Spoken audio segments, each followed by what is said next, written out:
Hong Kong public transportation is really, really, really good. When I first got to Hong Kong, they were kind of orienting us, and they're like, oh yeah, and you'll need your octopus card. And I was like, what in the world is an octopus card? And it turns out that it's like a card about the size of a credit or debit card, and you put money on the card, kind of like a prepaid credit card. And then anytime you use the public transportation, you just put your card against a sensor, and it'll take money off of it to pay for your ride. And so for the train system, the MTR, you beep in, and then when you beep out, it marks where you've gotten on and charges you the appropriate sum. If you're getting on the bus, then it just takes the sum, like the price right off. Or there's also the little Siubas, which are just little 16-seat vans that go more places than the buses do. They tend to be a little cheaper. They kind of rule the highway. The drivers are very confident in their driving skills. They're very aggressive drivers and just go all over the place. And they go really, really fast, but they're really convenient. They have red Siubas and green Siubas. And the red Siubas are only in Chinese. So if you can read Chinese, or if you're riding with a native, then they're really convenient and they can go anywhere.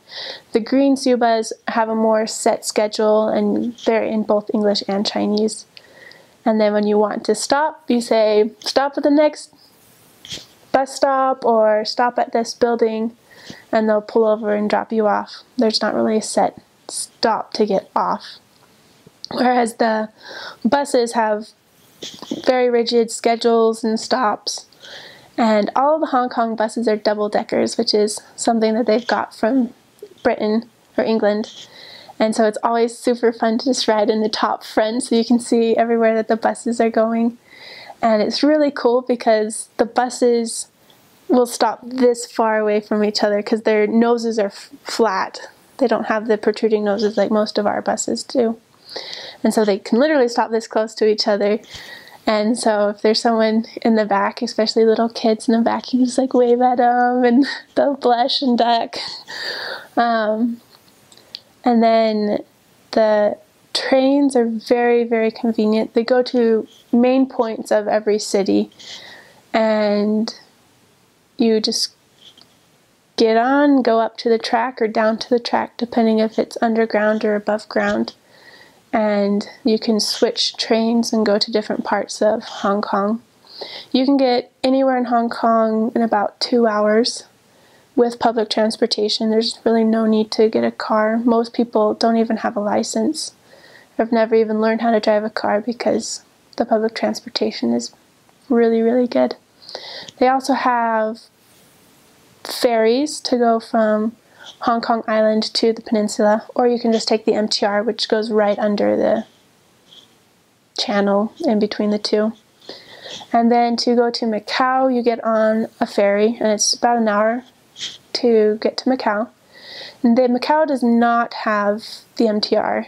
It does have buses, but these are only one-level buses, and they're not quite as convenient as Hong Kong.